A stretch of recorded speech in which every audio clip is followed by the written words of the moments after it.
संजय गांधी ने यह रीत हिटलर तो प्रभावित होकर शुरू की सी ते उसने कहा कि सबको सूचना जारी कर दी जाए, अगर महीने के लक्ष्य पूरे नहीं हुए तो ना सिर्फ वेतन रुक जाएगा बल्कि जुर्माना भी होगा। सो पूरी डॉक्टरी मशीनरी को इस काम पे लगा के मुझे हर रोज की रिपोर्ट दी जाए।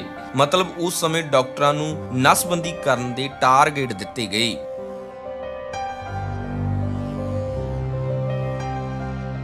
एक रूल 1971-72 ਵਿੱਚ ਲੋਕਾਂ ਸਾਹਮਣੇ ਆਇਆ ਜਦੋਂ ਮੈਡਮ ਇੰਦਰਾ ਗਾਂਧੀ ਪ੍ਰਧਾਨ ਮੰਤਰੀ ਸੀ। ਜੇਕਰ ਉਸ ਸਮੇਂ ਕੋਈ 10 ਲੱਖ ਰੁਪਇਆ ਕਮਾਉਂਦਾ ਸੀ ਤਾਂ ਉਸ ਨੂੰ 9,33,000 ਰੁਪਇਆ ਇਨਕਮ ਟੈਕਸ ਦੇਣਾ ਪੈਂਦਾ ਸੀ।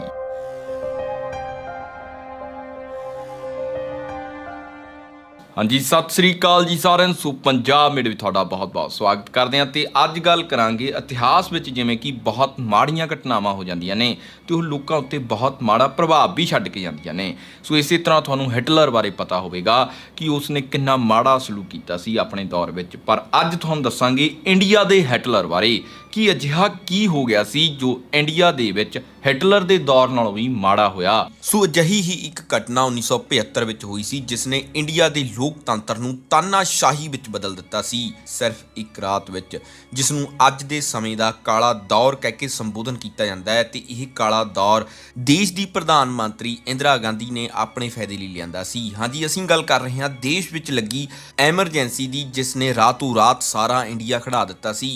भाइयों और बहनों, राष्ट्रपति जी ने आपातकाल की घोषणा की है। इससे आतंकित होने का कोई कारण नहीं है। The President has proclaimed emergency. This is nothing to panic about. So emergency ਲਗਾਈ ਕਿਉਂ ਗਈ ਸੀ ਤੇ ਇਸ ਦੌਰਾਨ ਕੀ ਦਿਲ ਦਹਿਲਾ ਦੇਣ ਵਾਲਾ ਹੋਇਆ ਸੀ, ਇਸ ਬਾਰੇ ਅੱਜ ਗੱਲ ਕਰਾਂਗੇ। ਸਭ ਤੋਂ ਪਹਿਲਾਂ ਤੁਹਾਨੂੰ ਦੱਸ ਦਈਏ ਕਿ ਐਮਰਜੈਂਸੀ ਹੁੰਦੀ ਕਿੰਨੀ ਤਰ੍ਹਾਂ ਦੀ ਹੈ। ਐਮਰਜੈਂਸੀ 3 ਤਰ੍ਹਾਂ ਦੀ ਹੁੰਦੀ ਹੈ। ਨੈਸ਼ਨਲ ਐਮਰਜੈਂਸੀ ਅੰਡਰ ਆਰਟੀਕਲ 352 ਤੇ number 2 president rule under article 356 ਤੇ ਨੰਬਰ 3 ਫਾਈਨੈਂਸ਼ੀਅਲ ਐਮਰਜੈਂਸੀ। ਸੋ ਨੈਸ਼ਨਲ ਐਮਰਜੈਂਸੀ ਵੀ ਐਕਸਟਰਨਲ ਤੇ ਇੰਟਰਨਲ ਦੋ ਤਰ੍ਹਾਂ ਦੀ ਹੁੰਦੀ ਹੈ। 1975 ਵਿੱਚ ਨੈਸ਼ਨਲ ਐਮਰਜੈਂਸੀ ਲਗਾਈ ਗਈ ਸੀ ਜੋ ਕਿ ਇਸ ਕਾਰਨ ਲਗਾਈ ਗਈ ਸੀ ਜੇਕਰ ਕੋਈ ਜੰਗ ਜਾਂ ਦੇਸ਼ ਦੇ ਅੰਦਰ ਅੰਦਰੂਨੀ ਯੁੱਧ ਹੋਵੇ, ਜਿਵੇਂ ਸਿਵਲ ਵਾਰ ਹੋ ਰਹੀ ਹੋਵੇ, ਉਸ ਸਮੇਂ ਪੂਰੇ ਦੇਸ਼ ਵਿੱਚ ਐਮਰਜੈਂਸੀ ਲਗਾ ਕੇ ਬਾਕੀ ਸਾਰਾ ਕੁਝ ਰੋਕ ਦਿੱਤਾ ਜਾਂਦਾ ਹੈ ਤਾਂ ਕਿ ਸਾਰਾ ਧਿਆਨ ਤੇ ਸਾਰੇ ਸਾਧਨ ਜੰਗ ਲਈ ਵਰਤੇ ਜਾਣ। ਇਸੇ ਤਰ੍ਹਾਂ 1965 ਦੀ ਲੜਾਈ ਸਮੇਂ ਹੋਇਆ ਸੀ। ਸੋ ਇਹ ਨੈਸ਼ਨਲ ਐਮਰਜੈਂਸੀ ਦੀ ਹੀ ਐਕਸਟਰਨਲ ਐਮਰਜੈਂਸੀ ਹੈ। ਸੋ ਜੇਕਰ ਕੋਈ ਦੇਸ਼ ਦੀ ਪ੍ਰਾਪਰਟੀ ਨੂੰ ਹੀ ਕਿਸੇ ਵੱਡੇ ਲੈਵਲ ਤੇ ਨੁਕਸਾਨ ਪਹੁੰਚਾਉਣਾ ਚਾਹਵੇ ਤਾਂ ਉਸ ਨੂੰ ਇਟਰਨਲ ਐਮਰਜੈਂਸੀ ਵਿੱਚ ਹੀ ਰੱਖਿਆ ਜਾਵੇਗਾ ਤੇ ਇਹ 1978 ਦੇ ਵਿੱਚ ਕੋਰਟ ਵੱਲੋਂ ਵੈਸੇ ਬੰਦ ਕਰ ਦਿੱਤੀ ਗਈ ਸੀ, ਪਰ 1975 ਦੀ ਨੈਸ਼ਨਲ ਐਮਰਜੈਂਸੀ ਇਟਰਨਲ ਕਾਰਨਾਂ ਕਰਕੇ ਹੀ ਲਗਾਈ ਗਈ ਸੀ। ਸੋ ਇਹ ਐਮਰਜੈਂਸੀ ਨੂੰ ਇੰਡੀਆ ਦੇ ਇਤਿਹਾਸ ਦਾ ਕਾਲਾ ਦੌਰ ਵੀ ਮੰਨਿਆ ਜਾਂਦਾ ਹੈ। ਇਸ ਦੀ ਸ਼ੁਰੂਆਤ ਹੋਈ ਸੀ 1971 ਤੋਂ, ਜਦੋਂ ਇੰਦਰਾ ਗਾਂਧੀ ਉੱਤਰ ਪ੍ਰਦੇਸ਼ ਦੇ ਰਾਏਬਰੇਲੀ ਤੋਂ ਲੋਕ ਸਭਾ ਸੀਟ ਤੇ ਲੜੀ ਤੇ 1,83,000 ਵੋਟਾਂ ਨਾਲ ਉੱਥੋਂ ਜਿੱਤੀ। ਇੰਦਰਾ ਗਾਂਧੀ ਨੇ ਉੱਥੇ ਜਿਸ ਉਮੀਦਵਾਰ ਨੂੰ ਹਰਾਇਆ ਉਹ ਸੰਯੁਕਤ ਸਮਾਜਵਾਦੀ ਪਾਰਟੀ ਦੇ ਰਾਜ ਨਰੈਣ ਸੀ, ਜੋ ਕਿ ਆਪਣੇ ਸਮੇਂ ਵਿੱਚ ਸੁਤੰਤਰਤਾ ਸੈਲਾਨੀ ਰਹੇ ਸੀ। ਰਾਜ ਨਰੈਣ ਨੇ ਹਾਰ ਤੋਂ ਬਾਅਦ ਇੰਦਰਾ ਉੱਤੇ ਕੇਸ ਕਰ ਦਿੱਤਾ ਤੇ ਕੇਸ ਕਰਨ ਦਾ ਕਾਰਨ ਇਹ ਸੀ ਕਿ ਇੰਦਰਾ ਨੇ ਵੋਟਾਂ ਵਿੱਚ ਜਿੱਤਣ ਲਈ ਹੇਰਾਫੇਰੀ ਕੀਤੀ ਹੈ। ਸੋ ਰਾਜ ਨਰੈਣ ਨੇ ਇੰਦਰਾ ਗਾਂਧੀ ਉੱਤੇ 14 ਕ੍ਰਾਈਮ ਰਿਪੋਰਟ ਕੀਤੇ, ਜਿਨ੍ਹਾਂ ਵਿੱਚੋਂ ਉਹਨਾਂ ਉੱਤੇ 2 ਅਪਰਾਧ ਸਿੱਧ ਹੋਏ। ਪਹਿਲਾ ਸੀ ਇੰਦਰਾ ਗਾਂਧੀ ਨੇ ਰਾਏਬਰੇਲੀ ਦੀਆਂ ਚੋਣਾਂ ਵਿੱਚ ਉੱਤਰ ਪ੍ਰਦੇਸ਼ ਦੀ ਸਰਕਾਰ ਦੀ ਮਦਦ ਚੋਣਾਂ ਦੌਰਾਨ ਲਈ ਤੇ ਉਹਨਾਂ ਦੇ ਚੋਣਾਂ ਜਿੱਤਣ ਵਿੱਚ ਉੱਤਰ ਪ੍ਰਦੇਸ਼ ਦੇ ਸਰਕਾਰੀ ਅਫਸਰ ਨੇ ਫੰਡਿੰਗ ਕੀਤੀ। ਸੋ ਵੈਸੇ ਤਾਂ ਇਹ ਫੰਡਿੰਗ ਵਾਲੀ ਆਮ ਗੱਲ ਹੈ, ਜ਼ਿਆਦਾਤਰ ਵੋਟਾਂ ਵਿੱਚ ਇਹ ਚੀਜ਼ਾਂ ਹੁੰਦੀਆਂ ਨੇ, ਪਰ ਇਸ ਸਮੇਂ ਇਹ ਕ੍ਰਾਈਮ ਸਿੱਧ ਹੋ ਗਿਆ ਸੀ ਜੋ ਕਿ ਇੱਕ ਵੱਡੀ ਗੱਲ ਸੀ। ਤੇ ਇਹ ਕੇਸ ਇਲਾਹਾਬਾਦ ਕੋਰਟ ਵਿੱਚ ਕੀਤਾ ਗਿਆ ਤੇ ਕੇਸ ਕਰਨ ਤੋਂ ਬਾਅਦ 18 ਮਾਰਚ 1975 ਨੂੰ ਕੋਰਟ ਨੇ ਇੰਦਰਾ ਨੂੰ ਸੰਮਣ ਭੇਜ ਕੇ ਕੋਰਟ ਵਿੱਚ ਪੇਸ਼ ਹੋਣ ਲਈ ਕਿਹਾ ਜਾਂਦਾ ਹੈ ਕਿ ਇਹ ਪਹਿਲੀ ਵਾਰ ਹੋਇਆ ਸੀ ਕਿ ਜਦੋਂ ਦੇਸ਼ ਦਾ ਪ੍ਰਧਾਨ ਮੰਤਰੀ ਕੋਰਟ ਵਿੱਚ ਗਿਆ ਹੋਵੇ ਤੇ ਉਹਨਾਂ ਨੇ ਪ੍ਰਧਾਨ ਮੰਤਰੀ ਦੇ ਅਹੁਦੇ ਦਾ ਸਤਿਕਾਰ ਕਰਦੇ ਹੋਏ ਉਹਨਾਂ ਨੂੰ ਕਟਘਰੇ ਵਿੱਚ ਨਾ ਖੜਾ ਕੇ ਉਹਨਾਂ ਦੀ ਕੁਰਸੀ ਜੱਜ ਦੇ ਸਿਰਫ ਥੋੜੀ ਜਿਹੀ ਥੱਲੇ ਲਗਾ ਦਿੱਤੀ ਸੀ। ਤੇ ਇਹ ਕੇਸ ਦਾ ਜੱਜ ਜਸਟਿਸ ਸਿਨਹਾ ਸੀ, ਜਿਸ ਨੂੰ ਖਰੀਦਣ ਦੀਆਂ ਕੋਸ਼ਿਸ਼ਾਂ ਵੀ ਹੋਈਆਂ ਤੇ ਹੋਰ ਵੀ ਬਹੁਤ ਕੁਝ ਹੋਇਆ, ਪਰ ਜੱਜ ਨੂੰ ਖਰੀਦਣ ਦੀਆਂ ਕੋਸ਼ਿਸ਼ਾਂ ਸਫਲ ਨਹੀਂ ਹੋਈਆਂ। ਇਸ ਫੈਸਲੇ ਵਿੱਚ 1975 ਵਿੱਚ ਇਲਾਹਾਬਾਦ ਕੋਰਟ ਨੇ ਇਹਨਾਂ ਚੋਣਾਂ ਨੂੰ ਨਲ ਤੇ ਵੋਇਡ ਦੱਸ ਕੇ ਡਿਸਮਿਸ ਕਰ ਦਿੱਤਾ। ਇੰਦਰਾ ਗਾਂਧੀ ਨੂੰ 6 ਸਾਲ ਤੱਕ ਕੋਈ ਵੀ ਚੋਣਾਂ ਵਿੱਚ ਖੜਨ ਤੇ ਬੈਨ ਲਗਾ ਦਿੱਤਾ, ਜਿਸ ਤੋਂ ਬਾਅਦ ਇਹ ਫੈਸਲਾ ਇਲਾਹਾਬਾਦ ਕੋਰਟ ਤੋਂ ਹੋਣ ਕਾਰਨ ਇੰਦਰਾ ਨੇ ਸੁਪਰੀਮ ਕੋਰਟ ਵਿੱਚ ਇਸ ਜੱਜਮੈਂਟ ਖਿਲਾਫ ਅਪੀਲ ਕੀਤੀ ਤੇ ਸਟੇ ਲੈ ਲਈ, ਜਿੱਥੇ ਅਗਲਾ ਫੈਸਲਾ ਆਉਣ ਤੱਕ ਉਹਨਾਂ ਨੂੰ ਪ੍ਰਧਾਨ ਮੰਤਰੀ ਬਣੇ ਰਹਿਣ ਦੀ ਰਾਹਤ ਮਿਲ ਗਈ ਤੇ ਕਿਹਾ ਗਿਆ ਕਿ ਫੈਸਲਾ ਆਉਣ ਤੱਕ ਇੰਦਰਾ ਗਾਂਧੀ ਪ੍ਰਧਾਨ ਮੰਤਰੀ ਹੈ। ਪਰ ਇੰਦਰਾ ਨੂੰ ਪਤਾ ਲੱਗ ਗਿਆ ਸੀ ਕਿ ਉਹ ਕੇਸ ਵਿੱਚ ਬਚੇਗੀ ਨਹੀਂ। ਉਸ ਸਮੇਂ ਇੰਦਰਾ ਦੇ ਮੁੰਡੇ ਰਾਜੀਵ ਗਾਂਧੀ ਨੂੰ ਰਾਜਨੀਤੀ ਵਿੱਚ ਕੋਈ ਖਾਸ ਦਿਲਚਸਪੀ ਨਹੀਂ ਸੀ, ਪਰ ਸੰਜੇ ਗਾਂਧੀ ਦੀ ਸਭ ਤੋਂ ਵੱਧ ਦਿਲਚਸਪੀ ਹੀ ਰਾਜਨੀਤੀ ਵਿੱਚ ਸੀ। ਸੰਜੇ ਗਾਂਧੀ ਬਹੁਤ ਗਰਮ ਦਿਮਾਗ ਵਾਲਾ ਬੰਦਾ ਹੋਣ ਕਰਕੇ ਉਸਨੇ ਆਪਣੀ ਮਾਂ ਨੂੰ ਵਿਰੋਧੀਆਂ ਤੋਂ ਬਚਾਉਣ ਲਈ ਐਮਰਜੈਂਸੀ ਲਗਾਉਣ ਦੀ ਸਲਾਹ ਦਿੱਤੀ। ਉਸ ਸਮੇਂ ਕਾਂਗਰਸ ਪਾਰਟੀ ਵਿੱਚ ਪ੍ਰਧਾਨ ਮੰਤਰੀ ਦੇ ਤਿਆਗ ਪੱਤਰ ਦੇਣ ਦੀ ਗੱਲ ਚੱਲ ਰਹੀ ਸੀ ਤੇ ਕਾਂਗਰਸ ਪਾਰਟੀ ਦੇ ਮੈਂਬਰ ਹੀ ਇਸ ਕੁਰਸੀ ਤੇ ਅੱਖ ਰੱਖੀ ਬੈਠੇ ਸੀ। ਇਸ ਦੇ ਲਈ ਇੰਦਰਾ ਗਾਂਧੀ ਤੇ ਸੰਜੇ ਗਾਂਧੀ ਨੇ ਐਮਰਜੈਂਸੀ ਦਾ ਪੂਰਾ ਪਲਾਨ ਤਿਆਰ ਕਰ ਲਿਆ ਤੇ ਸਿਰਫ ਇੱਕ ਬਹਾਨੇ ਦੀ ਉਡੀਕ ਕਰ ਰਹੇ ਸੀ ਤੇ ਉਹ ਬਹਾਨਾ ਇਹਨਾਂ ਨੂੰ ਮਿਲਿਆ ਜਦੋਂ 23 ਜੂਨ 1975 ਦੇ ਦਿਨ ਜੈ ਪ੍ਰਕਾਸ਼ ਨਾਰਾਇਣ ਨੇ ਕਾਂਗਰਸ ਖਿਲਾਫ ਦਿੱਲੀ ਵਿੱਚ ਵਿਰੋਧ ਲਈ ਬਹੁਤ ਵੱਡਾ ਅੰਦੋਲਨ ਕੀਤਾ, ਜਿਸ ਵਿੱਚ ਉਸਨੇ ਲੋਕਾਂ ਨੂੰ ਕਾਂਗਰਸ ਤੇ ਇੰਦਰਾ ਖਿਲਾਫ ਬਹੁਤ ਕੁਝ ਦੱਸਿਆ ਤੇ ਇਸੇ ਅੰਦੋਲਨ ਨੂੰ ਮੁੱਖ ਰੱਖ ਕੇ ਰਾਤੋਂ ਰਾਤ ਐਮਰਜੈਂਸੀ ਦੇ ਸਾਰੇ ਕਾਗਜ਼ ਪੱਤਰ ਤਿਆਰ ਕੀਤੇ ਗਏ ਤੇ ਉਸ ਸਮੇਂ ਦੇ ਰਾਸ਼ਟਰਪਤੀ ਫਖਰੁਦੀਨ ਅਲੀ ਅਹਿਮਦ ਨਾਲ ਮੀਟਿੰਗ ਕਰਕੇ ਉਹਨਾਂ ਦੇ ਸਾਈਨ ਕਰਵਾਏ, ਜਿਸ ਵਿੱਚ ਕਾਗਜ਼ ਤੇ ਲਿਖਿਆ ਸੀ ਕਿ ਦੇਸ਼ ਵਿੱਚ ਕੁਝ ਇੰਟਰਨਲ ਇਸ਼ੂ ਚੱਲ ਰਹੇ ਨੇ ਜਿਨ੍ਹਾਂ ਕਾਰਨ ਨੈਸ਼ਨਲ ਐਮਰਜੈਂਸੀ ਲਗਾਈ ਜਾ ਰਹੀ ਹੈ। ਜਿਸ ਤੋਂ ਬਾਅਦ 23 ਜੂਨ 1975 ਨੂੰ ਐਮਰਜੈਂਸੀ ਸ਼ੁਰੂ ਹੋ ਗਈ, ਜੋ ਕਿ 21 ਮਾਰਚ 1977 ਤੱਕ ਮਤਲਬ 21 ਮਹੀਨੇ ਚੱਲੀ। ਤੇ ਇਹ 21 ਮਹੀਨਿਆਂ ਦੌਰਾਨ ਕੀ ਹੋਇਆ ਇਸ ਬਾਰੇ ਗੱਲ ਕਰਦੇ ਹਾਂ। 25 ਜੂਨ ਨੂੰ ਸਾਰੀ ਰਾਤ ਬੈਠ ਕੇ ਉਹਨਾਂ ਮੰਤਰੀਆਂ ਤੇ ਲੋਕਾਂ ਦੇ ਨਾਮ ਲਿਖੇ ਗਏ ਜਿਨ੍ਹਾਂ ਨੂੰ ਜੇਲ੍ਹ ਦੇ ਵਿੱਚ ਪਾਉਣਾ ਸੀ ਤੇ ਇਹੀ ਹੋਇਆ। 26 ਜੂਨ ਨੂੰ ਸਵੇਰੇ ਸਾਰੇ ਮੰਤਰੀਆਂ ਦੇ ਘਰਾਂ ਛਾਪੇ ਵੱਜਣ ਲੱਗੇ ਤੇ ਤੜਕੇ ਹੀ ਸਾਰੇ ਡੱਕ ਲਏ। ਉਸ ਸਮੇਂ ਦੇ ਸਾਰੇ ਵਿਰੋਧੀ ਨੇਤਾਵਾਂ ਨੂੰ ਜੇਲ੍ਹ ਵਿੱਚ ਸੁੱਟਿਆ ਗਿਆ। Maintenance of internal security act ਮਤਲਬ ਮੀਸਾ ਦੇ ਤਹਿਤ 36000 ਲੋਕ ਗ੍ਰਿਫਤਾਰ ਕੀਤੇ ਗਏ, ਜੋ ਕਿ ਦੇਸ਼ ਦੇ ਵੱਖ-ਵੱਖ ਸਟੇਟਾਂ ਵਿੱਚੋਂ ਸੀ। ਇਕੱਲੇ ਯੂਪੀ ਤੋਂ 2500 ਲੋਕ ਗ੍ਰਿਫਤਾਰ ਕੀਤੇ ਗਏ। ਇਹ ਗ੍ਰਿਫਤਾਰੀਆਂ ਇੰਨੀਆਂ ਜ਼ਿਆਦਾ ਵੱਧ ਗਈਆਂ ਕਿ ਜੇਲ੍ਹਾਂ ਵਿੱਚ ਜਗ੍ਹਾ ਘੱਟ ਪੈ ਗਈ। ਪਰ ਪਾਵਰ ਦੇ ਨਸ਼ੇ ਵਿੱਚ ਚੂਰ ਇੱਕ ਪਰਿਵਾਰ ਪੂਰੇ ਦੇਸ਼ ਤੇ ਤਾਨਾਸ਼ਾਹੀ ਕਰ ਰਿਹਾ ਸੀ ਤੇ ਇਸ ਬਾਰੇ ਆਮ ਲੋਕਾਂ ਨੂੰ ਬਹੁਤ ਘੱਟ ਪਤਾ ਲੱਗ ਰਿਹਾ ਸੀ, ਕਿਉਂਕਿ ਉਸ ਸਮੇਂ ਖਬਰਾਂ ਦਾ ਮੁੱਖ ਸਰੋਤ ਅਖਬਾਰ ਹੁੰਦਾ ਸੀ ਤੇ ਅਖਬਾਰ ਵੀ ਮੁੱਖ 2-3 ਹੀ ਸੀ ਜਿਨ੍ਹਾਂ ਉੱਤੇ ਸੈਂਸਰਸ਼ਿਪ ਲਗਾ ਦਿੱਤੀ ਗਈ। ਮਤਲਬ ਇੱਕ ਤੇ ਉਹ ਅਖਬਾਰ ਵਿਰੋਧੀ ਨੇਤਾਵਾਂ ਦਾ ਕੋਈ ਬਿਆਨ ਨਹੀਂ ਛਾਪਣਗੇ ਤੇ ਦੂਜਾ ਜੋ ਵੀ ਗਲਤ ਦੇਸ਼ ਵਿੱਚ ਹੋ ਰਿਹਾ ਹੈ ਉਹ ਵੀ ਨਹੀਂ ਛਾਪਿਆ ਜਾਵੇਗਾ। ਪਹਿਲਾਂ ਉਹ ਪੂਰੇ ਦਿਨ ਦੀਆਂ ਖਬਰਾਂ ਗਵਰਨਮੈਂਟ ਨੂੰ ਭੇਜਣਗੇ ਤੇ ਜੋ ਉਹ ਪਾਸ ਕਰਨਗੇ ਉਹੀ ਖਬਰਾਂ ਛਾਪੀਆਂ ਜਾਣਗੀਆਂ। ਸੋ ਬੇਸ਼ੱਕ ਅੱਜ ਵੀ ਮੀਡੀਆ ਇਦਾਂ ਕਰਦਾ ਹੈ, ਪਰ ਸੋਸ਼ਲ ਮੀਡੀਆ ਕਾਰਨ ਬਹੁਤ ਲੋਕਾਂ ਨੂੰ ਪਤਾ ਲੱਗਦਾ ਰਹਿੰਦਾ ਹੈ। ਪਰ ਉਸ ਸਮੇਂ ਸੋਸ਼ਲ ਮੀਡੀਆ ਨਾ ਹੋਣ ਕਰਕੇ ਇਹ ਬਿਲਕੁਲ ਵੀ ਨਹੀਂ ਪਤਾ ਲੱਗ ਸਕਿਆ ਤੇ ਕਿਹਾ ਜਾਂਦਾ ਹੈ ਕਿ ਜੋ 7 ਵਜੇ ਵਾਲੀਆਂ ਆਪਣੀਆਂ ਬਹੁਤ ਮਸ਼ਹੂਰ ਖਬਰਾਂ ਹੁੰਦੀਆਂ ਸੀ ਉਹ ਵੀ ਗਵਰਨਮੈਂਟ ਵੱਲੋਂ ਸੈਂਸਰ ਹੋ ਕੇ ਚਲਾਈਆਂ ਜਾਂਦੀਆਂ ਸੀ। ਕਹਿਣ ਦਾ ਮਤਲਬ ਕਿ ਪ੍ਰਧਾਨ ਮੰਤਰੀ ਬਾਰੇ ਵਧੀਆ ਗੱਲਾਂ ਤੇ ਸੁਪਰੀਮ ਕੋਰਟ ਵਿੱਚ ਜੋ ਇੰਦਰਾ ਗਾਂਧੀ ਦਾ ਕੇਸ ਚੱਲ ਰਿਹਾ ਸੀ ਉਸ ਦੀ ਕੋਈ ਵੀ ਜਾਣਕਾਰੀ ਅਖਬਾਰਾਂ ਵਿੱਚ ਨਹੀਂ ਛਪ ਰਹੀ ਸੀ।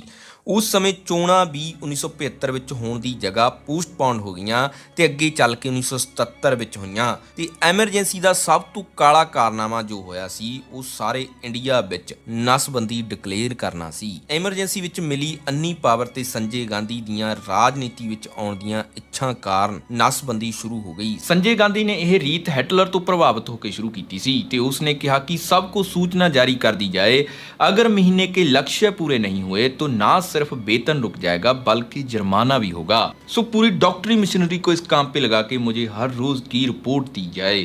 ਮਤਲਬ ਉਸ ਸਮੇਂ ਡਾਕਟਰਾਂ ਨੂੰ ਨਸਬੰਦੀ ਕਰਨ ਦੇ ਟਾਰਗੇਟ ਦਿੱਤੇ ਗਏ। ਇਹਨਾਂ ਨੇ ਆਪਣੀ ਸਫਾਈ ਵਿੱਚ ਕਿਹਾ ਕਿ ਅਸੀਂ ਇੰਟਰਨੈਸ਼ਨਲ ਪ੍ਰੈਸ਼ਰ ਪੈਣ ਕਾਰਨ ਜਨਸੰਖਿਆ ਘੱਟ ਕਰਨ ਲਈ ਇਹ ਕਦਮ ਚੁੱਕ ਰਹੇ ਹਾਂ, ਪਰ ਹੈ ਇਹ ਆਪਣੀ ਪਾਵਰ ਦਿਖਾਉਣ ਦਾ ਤਰੀਕਾ ਹੀ ਸੀ। ਜਿਸ ਤੋਂ ਬਾਅਦ ਦੇਸ਼ ਦੀ ਰਾਜਧਾਨੀ ਤੋਂ ਨਸਬੰਦੀ ਸ਼ੁਰੂ ਹੋਈ, ਉਹ ਵੀ ਪੁਰਾਣੀ ਦਿੱਲੀ ਤੋਂ, ਜਿੱਥੇ ਮੁਸਲਮਾਨਾਂ ਦੀ ਜ਼ਿਆਦਾ ਆਬਾਦੀ ਸੀ। ਮੁਸਲਮਾਨਾਂ ਵਿੱਚ ਇਹ ਧਾਰਨਾ ਬਣੀ ਕਿ ਇਹ ਸਾਡੀ ਆਬਾਦੀ ਘਟਾਉਣ ਦੀ ਸਾਜ਼ਿਸ਼ ਹੈ, ਪਰ ਬਾਅਦ ਵਿੱਚ ਇਸ ਦਾ ਪ੍ਰਭਾਵ ਸਾਰੀਆਂ ਜਾਤਾਂ ਤੇ ਧਰਮਾਂ ਦੇ ਲੋਕਾਂ ਉੱਤੇ ਪਿਆ। ਅਧਿਕਾਰੀਆਂ ਨੂੰ ਟਾਰਗੇਟ ਮਿਲਣ ਕਾਰਨ ਉਹ ਪੂਰੇ ਦਾ ਪੂਰਾ ਪਿੰਡ ਘੇਰ ਲੈਂਦੇ ਸੀ ਤੇ ਜਬਰਨ ਫੜ ਕੇ ਉਹਨਾਂ ਦੀ ਨਸਬੰਦੀ ਕਰ ਦਿੰਦੇ ਸੀ। ਇਸ ਲਈ ਆਮ ਲੋਕਾਂ ਨੂੰ ਪੈਸੇ ਦਾ ਲਾਲਚ ਵੀ ਦਿੱਤਾ ਗਿਆ ਕਿ ਜੋ ਕਿਸੇ ਨੂੰ ਵੀ ਫੜ ਕੇ ਨਸਬੰਦੀ ਕਰਵਾਏਗਾ ਉਸ ਨੂੰ ਇਨਾਮ ਦਿੱਤਾ ਜਾਵੇਗਾ। ਸਿਨੇਮੇ ਵਿੱਚ ਫਿਲਮ ਦੇਖਣ ਗਏ ਨੌਜਵਾਨਾਂ ਨੂੰ ਵੀ ਫੜ ਕੇ ਨਸਬੰਦੀ ਕਰ ਦਿੱਤੀ ਜਾਂਦੀ ਸੀ। ਸੋ ਇਹ ਕਿਵੇਂ ਦਾ ਦੌਰ ਸੀ। ਸੋ ਸੰਜੇ ਗਾਂਧੀ ਨੇ ਹਿਟਲਰ ਤੋਂ ਵੀ 15 ਗੁਣਾ ਜ਼ਿਆਦਾ ਨਸਬੰਦੀ ਕਰਵਾਈ। ਸੋ 15 ਸਾਲ ਤੋਂ ਲੈ ਕੇ 70 ਸਾਲ ਤੱਕ ਦੇ ਬੰਦਿਆਂ ਦੀ ਨਸਬੰਦੀ ਨਸਬੰਦੀ ਕਰਵਾਈ ਗਈ। ਸੋ ਬੇਸ਼ੱਕ ਕਿਸੇ ਦਾ ਵਿਆਹ ਹੋਇਆ ਸੀ ਜਾਂ ਨਹੀਂ ਹੋਇਆ ਸੀ, ਬੇਸ਼ੱਕ ਕਿਸੇ ਦੀ ਵਿਆਹ ਤੋਂ ਬਾਅਦ ਸੰਤਾਨ ਸੀ ਜਾਂ ਨਹੀਂ ਸੀ, ਸਭ ਦੀ ਨਸਬੰਦੀ ਕਰਵਾਈ ਗਈ। ਸੋ ਗਲਤ ਆਪਰੇਸ਼ਨ ਕਾਰਨ ਕਈ ਹਜ਼ਾਰਾਂ ਲੋਕਾਂ ਦੀ ਮੌਤ ਵੀ ਹੋ ਗਈ ਤੇ ਇਹ ਗਿਣਤੀ 60 ਲੱਖ ਲੋਕਾਂ ਦੀ ਸੀ, ਜੋ ਕਿ ਇੱਕ ਬਹੁਤ ਵੱਡਾ ਨੰਬਰ ਹੈ। ਹਿਟਲਰ ਦੇ ਸਮੇਂ 4 ਲੱਖ ਲੋਕਾਂ ਦੀ ਨਸਬੰਦੀ ਕਰਾਈ ਗਈ ਸੀ, ਪਰ ਉਹ ਇਸ ਕਾਰਨ ਕਰਾਈ ਗਈ ਸੀ ਕਿ ਜੋ ਬਿਮਾਰੀਆਂ ਉਹਨਾਂ ਵਿੱਚ ਨੇ ਉਹ ਅੱਗੇ ਨਾ ਜਾਣ। ਬੇਸ਼ੱਕ ਇਹ ਤਰੀਕਾ ਗਲਤ ਸੀ, ਪਰ ਉਹ ਇੱਕ ਬਿਮਾਰੀਆਂ ਰੋਕਣ ਲਈ ਬਣਾਇਆ ਸੀ। ਤੇ ਇਹੀ ਐਮਰਜੈਂਸੀ ਦੌਰਾਨ ਮੌਜੂਦਾ ਪ੍ਰਾਈਮ ਮਿਨਿਸਟਰ ਮੋਦੀ ਸਾਹਿਬ ਵੀ ਪੱਗ ਬੰਨ੍ਹ ਕੇ ਗੁਰੂ ਘਰ ਵਿੱਚ ਲੁਕੇ ਸੀ ਤਾਂ ਜੋ ਉਹ ਪਹਿਚਾਣੇ ਨਾ ਜਾਣ, ਕਿਉਂਕਿ ਉਹ ਦੂਜੀ ਪਾਰਟੀ ਦੇ ਸੀ ਜਿਨ੍ਹਾਂ ਨੂੰ ਉਸ ਸਮੇਂ ਕਾਂਗਰਸ ਚਕਾ ਕੇ ਜੇਲ੍ਹਾਂ ਅੰਦਰ ਪਾ ਰਹੀ ਸੀ। ਤੇ ਇਸ ਤੋਂ ਬਾਅਦ 1977 ਵਿੱਚ ਵੋਟਾਂ ਕਰਵਾਈਆਂ ਗਈਆਂ। ਉਸ ਸਮੇਂ ਲੋਕਾਂ ਵਿੱਚ ਐਮਰਜੈਂਸੀ ਦਾ ਤੇ ਨਸਬੰਦੀ ਦੇ ਅਤਿਆਚਾਰ ਦਾ ਇੰਨਾ ਗੁੱਸਾ ਸੀ ਕਿ ਲੋਕਾਂ ਨੇ ਇੰਦਰਾ ਗਾਂਧੀ ਨੂੰ ਹਰਾ ਦਿੱਤਾ।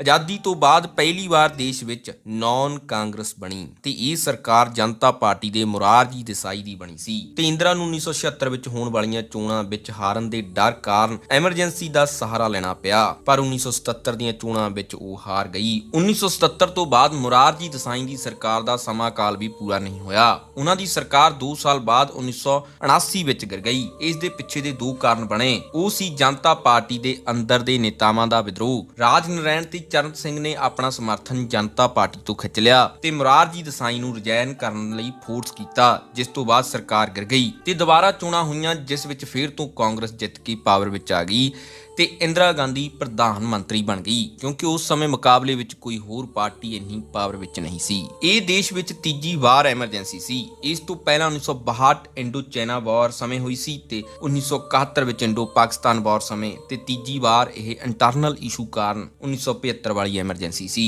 ਸੋ ਇਹ ਐਮਰਜੈਂਸੀ ਤੋਂ ਬਾਅਦ ਹੀ ਦੇਸ਼ ਵਿੱਚ ਇਕਨੋਮੀ ਕ੍ਰਾਈਸਿਸ ਦੇਖਣ ਨੂੰ ਮਿਲਿਆ, ਕਿਉਂਕਿ ਕੰਟਰੀ ਉਸ ਸਮੇਂ ਬਹੁਤ ਮਾੜੀ ਸਥਿਤੀ ਵਿੱਚ ਸੀ। ਦੇਸ਼ ਵਿੱਚ ਬਹੁਤ ਸਾਰੀਆਂ ਥਾਵਾਂ ਉੱਤੇ ਅੰਦੋਲਨ ਵੀ ਹੋਏ, ਜਿਨ੍ਹਾਂ ਕਾਰਨ ਦੇਸ਼ ਦੀ ਪਬਲਿਕ ਪ੍ਰਾਪਰਟੀ ਦਾ ਨੁਕਸਾਨ ਵੀ ਹੋਇਆ। ਇੰਦਰਾ ਗਾਂਧੀ ਨੇ ਐਮਰਜੈਂਸੀ ਦੌਰਾਨ ਬਹੁਤ ਸਾਰੇ ਪਹਿਲਾਂ ਬਣੇ ਲਾਅ ਬਦਲ ਕੇ ਦੁਬਾਰਾ ਲਿਖਣ ਦੀ ਕੋਸ਼ਿਸ਼ ਕੀਤੀ। ਉਹ ਆਪਣੇ ਐਮਰਜੈਂਸੀ ਵਾਲੇ ਫੈਸਲੇ ਨੂੰ ਦੁਨੀਆ ਸਾਹਮਣੇ ਸਹੀ ਸਾਬਤ ਕਰਨਾ ਚਾਹੁੰਦੀ ਸੀ। ਇਸ ਦੇ ਲਈ ਕੋਈ ਵੀ ਮੀਡੀਆ ਆਪਣਾ ਪੱਖ ਨਹੀਂ ਸੀ ਰੱਖ ਸਕਦਾ। ਇਸ ਦੌਰਾਨ ਜੋ ਵੀ ਲੋਕ ਮਾਰੇ ਗਏ, ਉਹਨਾਂ ਦੀ ਮੌਤ ਅਨਰਿਪੋਰਟਡ ਹੀ ਰਹੀ, ਤਾਂ ਕਿ ਇੰਡੀਆ ਤੋਂ ਬਾਹਰ ਕਿਸੇ ਨੂੰ ਵੀ ਨਾ ਪਤਾ ਲੱਗੇ ਕਿ ਇੰਡੀਆ ਵਿੱਚ ਕੀ ਹੋ ਰਿਹਾ ਹੈ। ਸੋ ਇੰਦਰਾ ਗਾਂਧੀ ਨੇ ਆਪਣੇ ਸਮੇਂ ਵਿੱਚ ਬਹੁਤ ਕੁਝ ਗਲਤ ਕੀਤਾ ਸੀ, ਬਹੁਤ ਗਲਤ ਫੈਸਲੇ ਵੀ ਲਏ ਜੋ ਕਿ ਲੋਕਾਂ ਲਈ ਘਾਤਕ ਸਾਬਤ ਹੋਏ। ਇਸੇ ਤਰ੍ਹਾਂ ਦਾ ਇੱਕ ਰੂਲ 1971-72 ਵਿੱਚ ਲੋਕਾਂ ਸਾਹਮਣੇ ਆਇਆ, ਜਦੋਂ ਮੈਡਮ ਇੰਦਰਾ ਗਾਂਧੀ ਪ੍ਰਧਾਨ ਮੰਤਰੀ ਸੀ।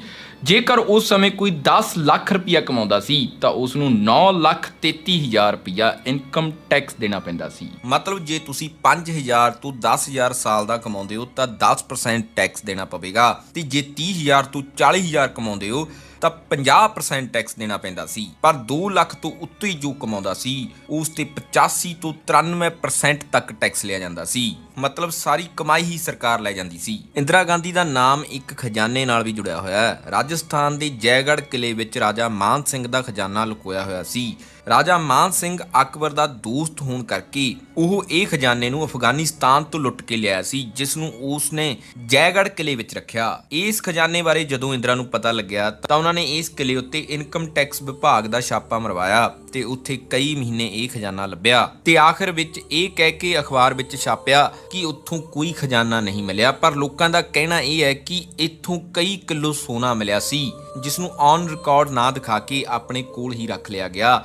ਇਹ ਕਹਾਣੀ ਤੇ ਬਾਦਸ਼ਾਹੋ ਨਾਮ ਦੀ ਇੱਕ ਫਿਲਮ ਵੀ ਬਣੀ ਹੋਈ ਹੈ, ਕਿਉਂਕਿ ਜੇਕਰ ਇਨਕਮ ਟੈਕਸ ਨੂੰ ਕੋਈ ਕਲਿਊ ਨਾ ਮਿਲਦਾ ਤਾਂ ਉਹ ਕਈ ਮਹੀਨੇ ਇਸ ਦੀ ਖੋਜ ਕਿਉਂ ਕਰਦੇ। ਮੁਰਾਰਜੀ ਦੇਸਾਈ ਦੀ ਸਰਕਾਰ ਵਿੱਚ ਇੰਦਰਾ ਗਾਂਧੀ ਨੂੰ ਅਰੈਸਟ ਵੀ ਕੀਤਾ ਗਿਆ ਸੀ। ਜਿੱਤਣ ਤੋਂ ਬਾਅਦ ਬਹੁਤ ਸਾਰੇ ਸਬੂਤ ਇਕੱਠੇ ਕਰਕੇ ਭ੍ਰਿਸ਼ਟਾਚਾਰ ਦੇ ਤਹਿਤ ਕੇਸ ਤਿਆਰ ਕੀਤਾ। ਮੁਰਾਰਜੀ ਦੀ ਸਰਕਾਰ ਨੇ ਐਮਰਜੈਂਸੀ ਦੇ ਸਮੇਂ ਦਾ ਬਦਲਾ ਲੈਣ ਲਈ ਇੰਦਰਾ ਨੂੰ ਸ਼ਾਮ ਨੂੰ 5 ਵਜੇ ਤੋਂ ਬਾਅਦ ਗ੍ਰਿਫਤਾਰ ਕੀਤਾ। ਜੇਕਰ ਦਿਨ ਵਿੱਚ ਗ੍ਰਿਫਤਾਰ ਕਰਦੇ ਤਾਂ ਉਸ ਨੂੰ ਛੁਡਾਉਣ ਲਈ ਵਕੀਲ ਆ ਜਾਣੇ ਸੀ। ਰਾਤ ਨੂੰ 8 ਵਜੇ ਇੰਦਰਾ ਨੇ ਗ੍ਰਿਫਤਾਰੀ ਦਿੱਤੀ ਤੇ ਇੰਦਰਾ ਨੂੰ ਦਿੱਲੀ ਦੇ ਇੱਕ ਗੈਸਟ ਹਾਊਸ ਵਿੱਚ ਰੱਖਿਆ ਗਿਆ ਤੇ ਇਹ ਗ੍ਰਿਫਤਾਰੀ 3 ਅਕਤੂਬਰ ਨੂੰ ਹੋਈ ਸੀ ਤੇ ਕੇਸ ਵਿੱਚ ਸਬੂਤ ਢਿੱਲੇ ਹੋਣ ਕਰਕੇ ਪੀਐਮ 16 ਘੰਟੇ ਹੀ ਜੇਲ੍ਹ ਵਿੱਚ ਰਹੀ ਤੇ 4 ਅਕਤੂਬਰ ਨੂੰ ਉਸ ਨੂੰ ਜ਼ਮਾਨਤ ਮਿਲ ਗਈ। ਐਮਰਜੈਂਸੀ ਦੇ ਸਮੇਂ ਜੋ ਵੀ ਫਿਲਮਾਂ ਕਾਂਗਰਸ ਸਰਕਾਰ ਦੇ ਖਿਲਾਫ ਬਣੀਆਂ ਉਹਨਾਂ ਨੂੰ ਬੈਨ ਕਰ ਦਿੱਤਾ ਗਿਆ ਸੀ ਤੇ ਬਹੁਤ ਫਿਲਮਾਂ ਦੇ ਪ੍ਰਿੰਟ ਵੀ ਜਲਾ ਦਿੱਤੇ ਗਏ। ਫਿਲਮਾਂ ਦੇ ਨਾਮ ਸੀ ਨਸਬੰਦੀ, ਕਿੱਸਾ ਕੁਰਸੀ ਕਾ, ਆਂਦੀ ਤੇ ਹੋਰ ਬਹੁਤ ਸਾਰੇ। ਤੇ ਸੰਜੇ ਗਾਂਧੀ ਜੋ ਐਮਰਜੈਂਸੀ ਦੀ ਸਕ੍ਰਿਪਟ ਲਿਖ ਰਿਹਾ ਸੀ,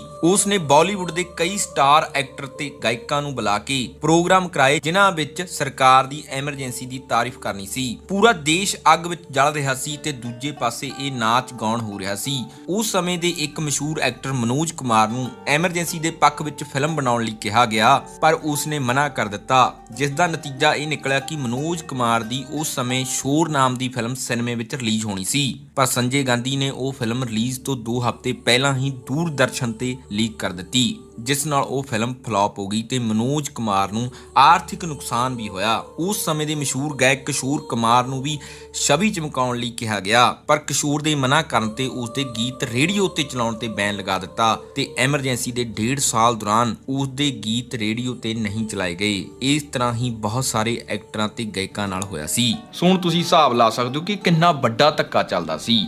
ਸੋ ਜੇਕਰ ਅੱਜ ਦੇ ਸਮੇਂ ਵੀ ਕੋਈ ਐਕਟਰ ਜਾਂ ਆਰਟਿਸਟ ਤੁਹਾਨੂੰ ਸਰਕਾਰ ਦੇ ਪੱਖ ਵਿੱਚ ਪੋਸਟ ਪਾਉਂਦਾ ਦਿਖਦਾ ਹੈ ਤਾਂ ਉਸ ਨੂੰ ਜ਼ਿਆਦਾ ਸੀਰੀਅਸ ਨਾ ਲਿਆ ਕਰੋ, ਕਿਉਂਕਿ ਇਹ ਸਾਰੇ ਕੰਮ ਪ੍ਰੈਸ਼ਰ ਦੇ ਕੇ ਕਰਵਾਏ ਜਾਂਦੇ ਨੇ। ਹੋ ਸਕਦਾ ਪੈਸਾ ਵੀ ਦਿੱਤਾ ਜਾਵੇ, ਪਰ ਜੇਕਰ ਉਹ ਨਾ ਵੀ ਕਰ ਦੇਣ ਤਾਂ ਉਹਨਾਂ ਦਾ ਬਹੁਤ ਵੱਡਾ ਨੁਕਸਾਨ ਹੁੰਦਾ ਹੈ। ਸੋ ਲਾਸਟ ਵਿੱਚ ਗੱਲ ਕਰਦੇ ਹਾਂ, ਤੁਸੀਂ ਕਈ ਵਾਰ ਦੇਖਿਆ ਵੀ ਹੋਣਾ ਹੈ ਕਿ ਚਲਾਕ ਬੰਦਾ ਝੂਠ ਬੋਲ ਕੇ ਆਪਣੇ ਆਪ ਨੂੰ ਸੱਚ ਸਾਬਤ ਕਰਨ ਦਾ ਉਪਰਾਲਾ ਕਰਦਾ ਹੈ, ਪਰ ਸਾਬਤ ਉਸ ਦੀ ਚਲਾਕੀ ਹੀ ਹੁੰਦੀ ਹੈ। ਤੇ ਜੇ ਹਰ ਚੀਜ਼ ਕਿਸਮਤ ਤੇ ਛੱਡੀ ਜਾਵੇ ਤਾਂ ਕਿਸਮਤ ਕੁਝ ਵੀ ਨਹੀਂ ਛੱਡਦੀ। ਸੋ ਜੇਕਰ ਤੁਹਾਨੂੰ ਇਹ ਇਨਫੋਰਮੇਸ਼ਨ ਵਧੀਆ ਲੱਗੀ ਤਾਂ ਇੱਕ ਸ਼ੇਅਰ ਜ਼ਰੂਰ ਕਰ ਦਿਓ, ਤੁਹਾਡੇ ਇੱਕ ਸ਼ੇਅਰ ਨਾਲ ਬਹੁਤ ਵੱਡਾ ਪ੍ਰਭਾਵ ਪੈਂਦਾ ਹੈ।